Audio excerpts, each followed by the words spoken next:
Good afternoon. That's Bruce Davis at the 2011 SEMA Show, and we're in the booth of JK Tyre and Tornell Tire, and we're speaking today with Dr. Raghupati Singhania, who is the Vice Chairman and Managing Director of JK Tyre and Industries Limited of India, and also Chairman of JK Tornell in Mexico. Thanks for joining us today. Glad to have you here. Great pleasure.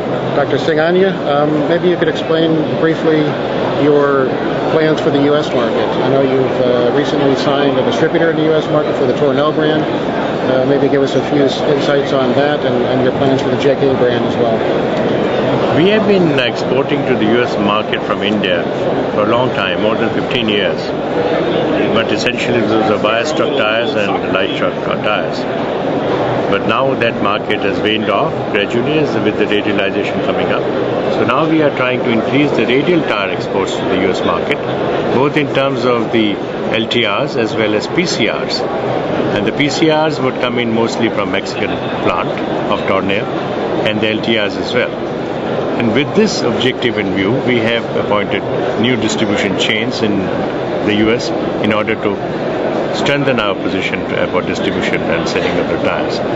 And we look forward to a much larger participation in the US in the coming years, essentially from our Tornell Mexican plant.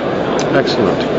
And I understand to support that growth, you have some investment strategies and investments coming up in the next few years, both in India and in Mexico. Can you enlighten us a bit on that?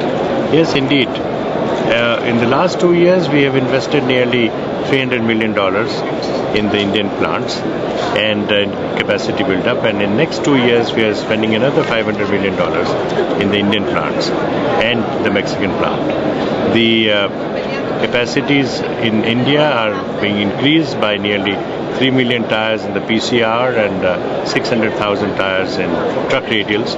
That would, of course, take us in truck radials to nearly 1.4 million truck tires in the country. And in Mexico, we are increasing by another 500,000 truck tires. I beg your pardon, 500,000 PCRs. And with the result, we will be strengthening ourselves in terms of supply sources, and therefore we would be able to healthily participate in the growing U.S. demand. Very well. Perhaps the last question. This past year, in our ranking, you came in the 19th largest manufacturer in the world, $1.3 billion roughly. I understand you have some pretty expansive and some aggressive growth plans for the next few years. Where do you see the JK Tyre overall in 3 to 4 years? We are aspiring that by another 5 years' time, we should move up to around 12th position in the global ranking. And that's our aspiration, and we are working towards it. I hope we shall succeed. Okay.